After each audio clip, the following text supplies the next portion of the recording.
Broadcasting live from SETI Alpha 6 in the Andromeda Galaxy, this is Mr. C. Well, happy Aloha Wednesday. It's Aloha Shirt Week, so a different Aloha shirt per day. So anyway, you're getting this one. Hey, I haven't gotten to wear my Vikings baseball hat this much this year. It's been a rough year, what can I say? So, but anyway, they beat Chicago last night, and maybe some of you saw a little bit of the game. And Mr. Adam Thielen, wide receiver extraordinaire for the Vikings, caught 2 touchdown passes. You football players, you could probably go on ESPN NFL Scores, find the Vikings game, click on highlights, and see Adam Thielen's first touchdown pass, one-handed, and pulled it into his body. I may watch that again tonight. It was so good. Pretty fun. Okay, well, we better get going with science because I have a number of lesson summaries to go over. And my assumption is you've got your lesson summaries out, you've got your packet. My encouragement is I'm going to help you be successful. You've got to help yourself be successful.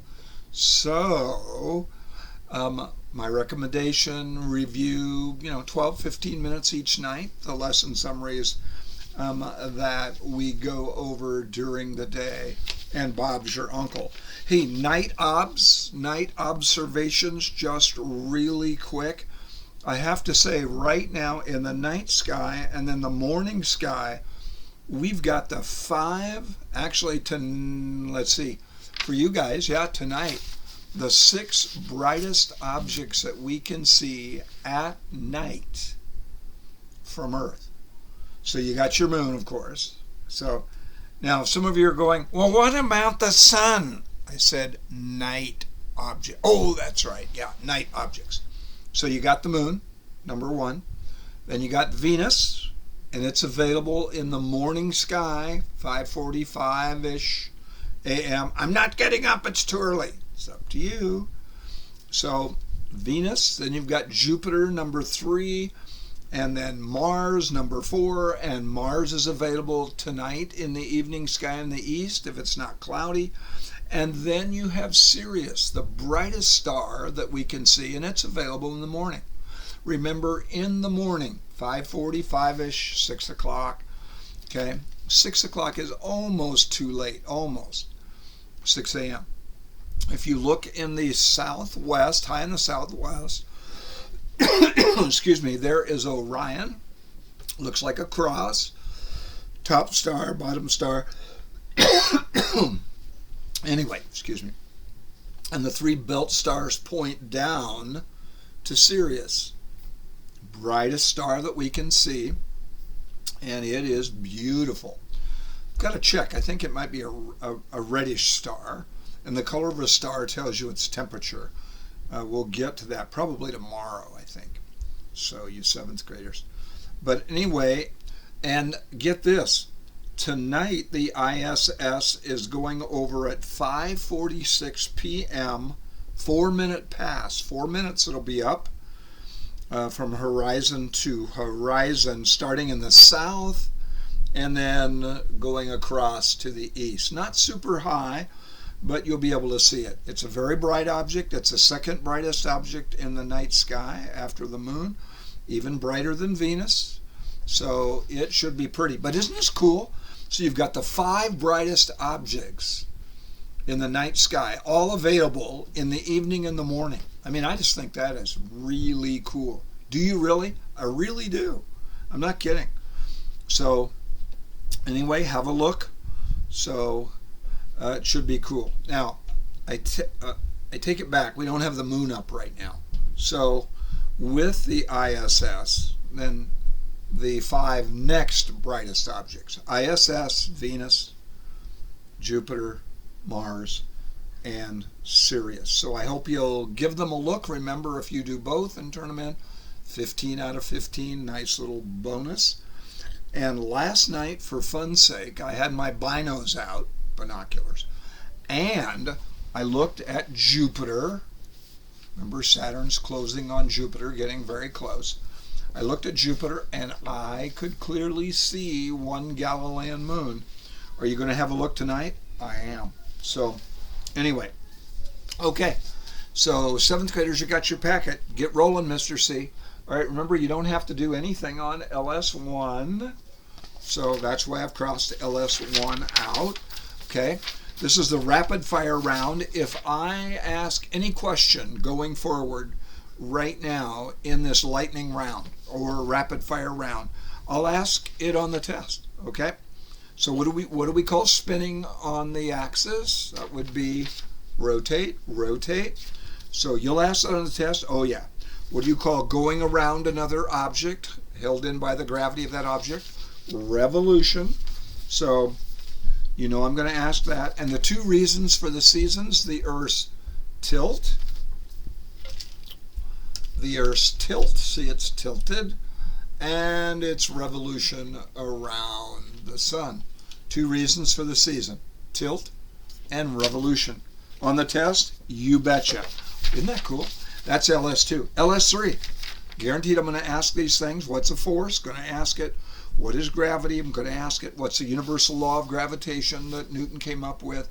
Every object in the universe. And why does every object in the universe attract every other object? 2 reasons. It depends on 2 things. The masses of the object, and therefore their gravity, and the distance between them. And then I'm going to ask you about mass and weight. What's mass? What is weight? I'm just telling you I'm going to ask it. And then Newton's first law of motion right here on LS3. I'm going to ask it. What is it? An object at rest will stay at rest unless acted upon by force. An object in motion will continue moving in a straight line in that same direction at the same speed, same velocity, unless acted upon by a force. That's LS3. Remember, this is the lightning round. LS4, the phases of the moon, lightning round. I'm going to ask you these 4. There's new moon right there, new moon.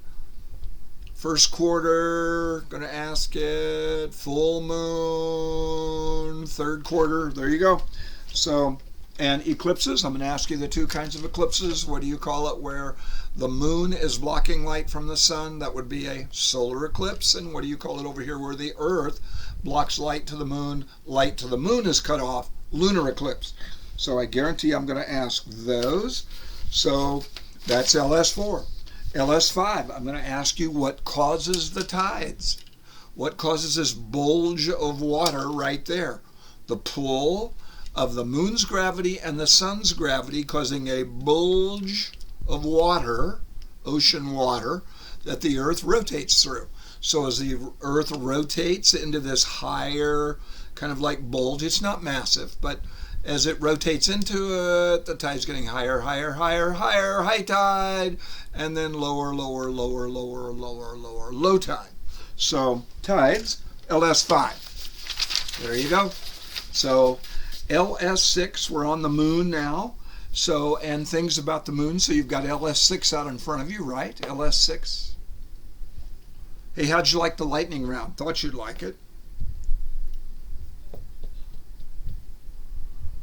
Okay, everything I mentioned right now, and I won't go over this tomorrow because I won't have time. Everything I mentioned right now will probably be on the test. There's not that many things. Look, I've crossed off the bottom right box. See that?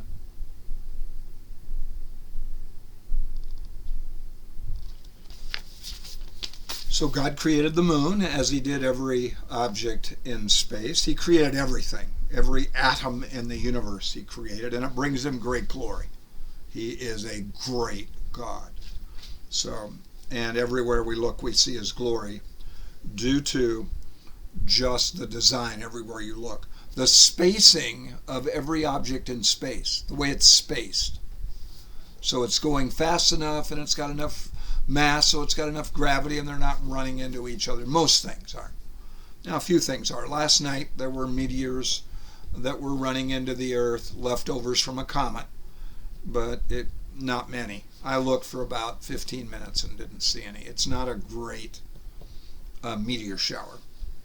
except every 33 years or so. Anyway, move on. What about the moon? The moon is dry. It's got no water on it. We thought it did. We thought the Maria, that's what it was, but it turned out to be lava, right? Lava flows. So we see those dark areas on the moon, lava flows. We call them Maria for oceans in Latin, but it's oceans of lava. It's got craters where meteorites smacked into it. It's plus 275, minus 275, a big temperature swing. Plus 275, minus 275. Are you going to ask us the numbers? Probably not. Plus 275, minus 275. But I'll ask you, why does it have a 550 degree temperature swing? No atmosphere to hang on to the heat. No, no, no. No atmosphere, and it rotates extremely slowly. So it heats up and heats up and heats up and heats up for a long time, like 15 days, and then it cools off and cools off and cools off for roughly another 15 days. Not quite, but that's the reason it has such a big temperature swing. Really cold, really hot, depending on where you are. So you've got to plan your trip to the moon. If I just watched the last Apollo moon lander launch back up to the orbiting spacecraft. I just watched it like 10 minutes ago. It was really cool. You can find it. You can find it on YouTube. Last Apollo launches from the moon, and you can see it going. So cool. So, Mr. C, you're having too much fun today looking at science things. I am indeed. It's why I teach science. Okay? The moon is about 1/4 the Earth's diameter. So about 1/4 in diameter. Now in this model, that's not right. It's way too small in this model. It's about 1/4 the diameter of the Earth. So, and it's got about 1/6 the gravity, 1/6 the gravity. So I think I'd already mentioned, if you weigh 100 pounds on Earth, you'd weigh about 16, 17 pounds on the moon. All right, those are the major things about the moon. We won't revisit that again. Rockets, okay, you already know action, reaction, law of action, reaction, gas that way, thrust that way. So a rocket is just a device that expels gas in one way and goes in the other direction. Action, reaction, Newton's third law. For every action, there's an equal and opposite reaction. Thank you, Isaac Newton. You were a brilliant scientist and mathematician. One of the top 5 scientists ever. Maybe number 1, maybe. Just, he was so brilliant. He was a God believer. Isaac Newton absolutely believed there was a God who created everything. And he was actually pursuing, in his scientific research, kind of how God made things. That's what he wanted to know. Anyway, he was an incredibly interesting man. Rockets began in China. Fireworks, rockets, firecracker rockets, that kind of thing. So anyway, velocity is your speed in a certain direction, and you remember you've got to get going a certain speed around anything, or you'll be pulled in by that object, by its gravity. That's called orbital velocity. About 17,000, a little bit more, miles per hour to stay in orbit around the Earth. The ISS is going 17,130 miles per hour right now, so it won't be pulled down by the Earth. Escape velocity, if say you want to go to the moon on a spacecraft, to escape the Earth's gravity, you've got to get going 25,000 miles an hour. Escape velocity, all of that from LS7. So if I mention it again, it's most likely going to be on the test. Okay. A satellite is an object that orbits another one. This is LS8. The space shuttle is just a reusable spacecraft, space station like up there now, to orbit the Earth and hold the astronauts and do space science experiments. A space probe goes somewhere with instruments, no astronauts, and then a rover lands on the moon or wherever, Mars right now actually, and slowly creeps across the surface of Mars. In fact, I showed my grandson, Xander, is just excited about Mars. So he's been on my case. Papa, will you show us a video of the Curiosity rover? So today I showed it. It's actually a really cool 10-minute video on the Curiosity rover that was only supposed to work 2 years, but 8 years later now it's still working, and it's climbing toward Mount Sharp, which is 3 miles high. So anyway, my grandson loved it. My granddaughter, Alice, who's 5.5, loved it, and I loved it. So I'm going to try to show it to you some point, but if I can't find time, YouTube the Curiosity rover, about 10 minutes. So anyway, so see that down at the bottom? I've got NASA down there, NASA. So I'm going to ask you about NASA. What does it stand for? National Aeronautics and Space Administration. NASA. It's the government body that runs our space program. NASA, NASA, National Aeronautics, having to do with space really, pardon me, National Aeronautics and Space, it's about space, Administration. All right, LS9 really quick. What is space like? Microgravity, it's a vacuum. Space spin-offs really quick. I'm probably going to ask you a couple of space spin-offs that we figured out from our space program. We developed these things for astronauts, and now we use them on Earth. We have applications for them on Earth, like memory foam, like my jogging shoes, walking shoes that I just walked in this morning, really soft, really fantastic. Yay, ASICS. So I'm a huge ASICS fan. So memory foam, scratch resistant sunglasses, GPS, lighter, warmer outerwear that doesn't have to be really thick. So there's 4 right there. LED lights, another one. Okay. So, and then the last thing down at the bottom of LS9, what satellites are for down there at the bottom. See that? Satellites are used for communication, collecting weather data. It's made weather forecasting better, not great, but better. Anyway, what we use satellites for and other scientific data. Okay, LS10. Boy, are we doing good or what? So LS10 models of the solar. You know what? I better stop right here and take a brief break so you can chat with Mr. Gilbert in case you have any question, any clarification. So take a minute or two, and then I'll be right back.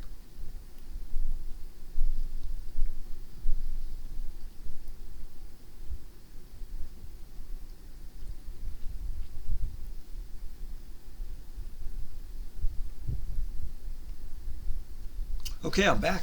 So on LS10, models of the solar system, there's basically 2. The geocentric, the geo, Earth, right? Geo, Earth.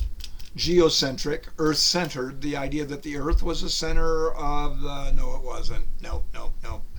Ptolemy thought that in about 140 AD, and then it took about 1,500 years for a number of guys, including Aristarchus and Ptolemy. No, I said it wrong. Ptolemy was geocentric, and then what's the other one called? Okay, heliocentric for sun. Helio is sun. Helio, sun. Sun-centered, which turned out to be right. So who got evidence for the sun being the center, heliocentric? Aristarchus was one guy. There was Johannes Kepler. Let's see. And then especially Galileo. And who did I miss? Tycho Brahe. He was another one. Copernicus. Yep. So anyway, might be a bonus. Name 2 guys that were instrumental in developing the heliocentric idea. Okay, that's LS10. Now LS11. Not much to it. Cross off the bottom box.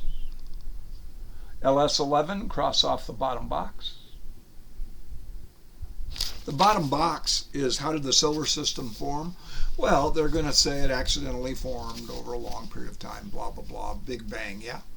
So in Genesis 1, God spoke it into existence. Let there be. And it was so. Spoke it into existence. NIC. Nothing out of nothing. Instantaneously commanded NIC. Nick. How he made things. Most things. Okay. What makes up the solar system? There it is at the top. All those things make up the solar system. So you want to be marking those. So what does it include? The sun, the planets, moons, bunch of small things like, what else? Asteroids, like in the asteroid belt.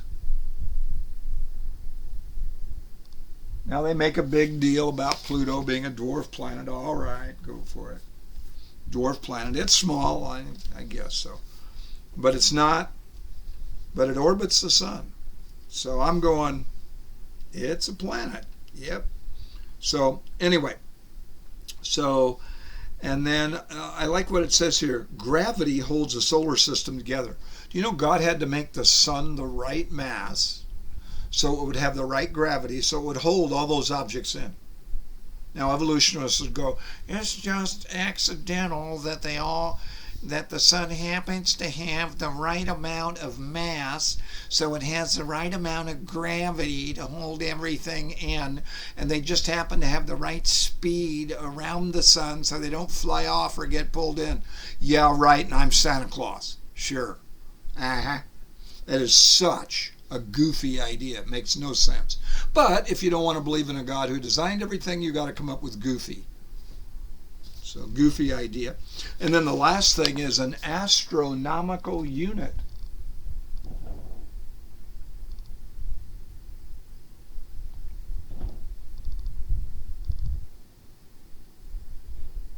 The average distance, here it is. This is 1 AU. The average distance from the sun to the earth. That's 1 AU. 1 AU. 1 astronomical unit. 1 AU. How much? About 93 million miles. That's a measuring stick. Okay, LS11. Hey, are we doing good or what? Okay, LS12, the inner planets. LS12. Mr. C, you've marked it up quite a bit.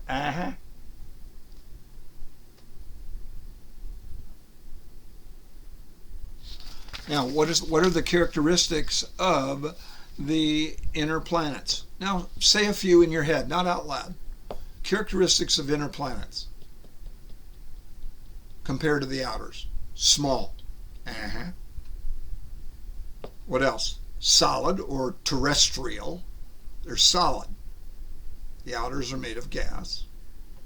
The inner planets have few or no moons. Few or no moons.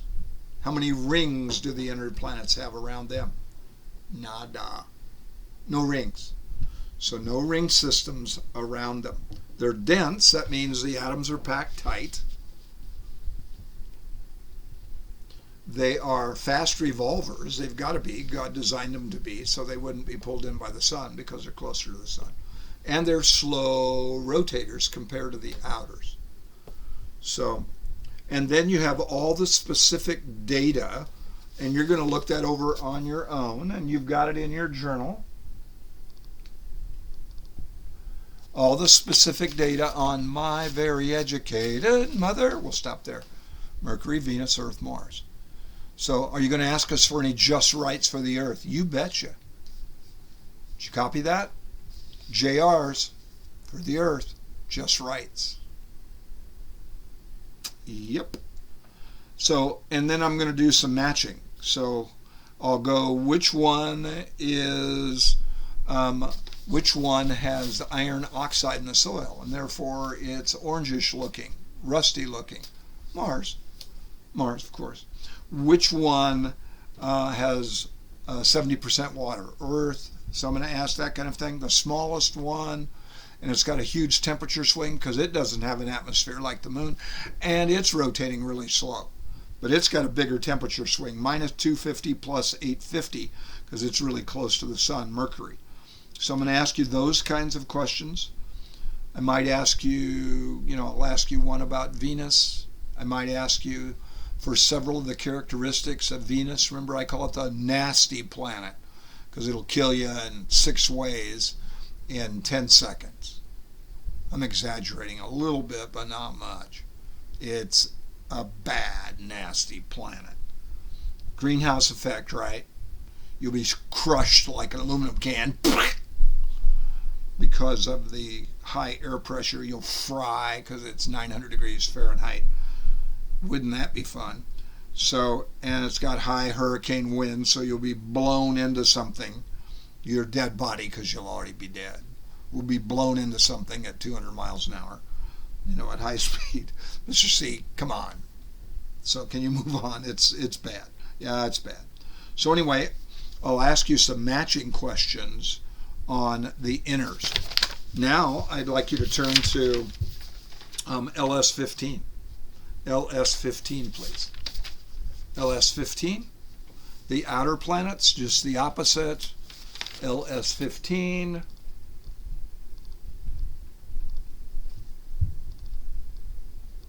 They're huge, made of gas. Oops. Huge, made of gas. They've got rings, lots of moons. Fast rotators, slow revolvers. What did I miss? Those are the major things. Okay? And then I'll do a matching on their colors. You know about Uranus is kind of a light blue. Neptune is dark blue. They're both extremely cold. So, and remember, Neptune is, watch this. Neptune was formed like that. So it's laying over on its side, and it rotates like this, backwards. The backward rotation shows it had to be designed that way, most likely. So it rotates on its side because it's 90 degrees tipped over. So this would be like the North Pole. Kind of. Okay? And then you know about Jupiter and Saturn. They've got 60 plus moons there. They both have tremendous numbers of moons. Saturn has the most beautiful ring system. Okay? So they're made of gas. So anyway, outer planets. Last thing, cool. I saved some minutes for Mr. Gilbert to go over, I think it's LS17 on telescopes. And then tomorrow I'm going to do stars, the sun, stars, and galaxies tomorrow to wind things up. So triple R tonight. Okay, don't forget the night objects to look at, early morning objects to look at. You could do it over Thanksgiving if you wanted to. So anyway, so take it away on telescopes, Mr. Gilbert.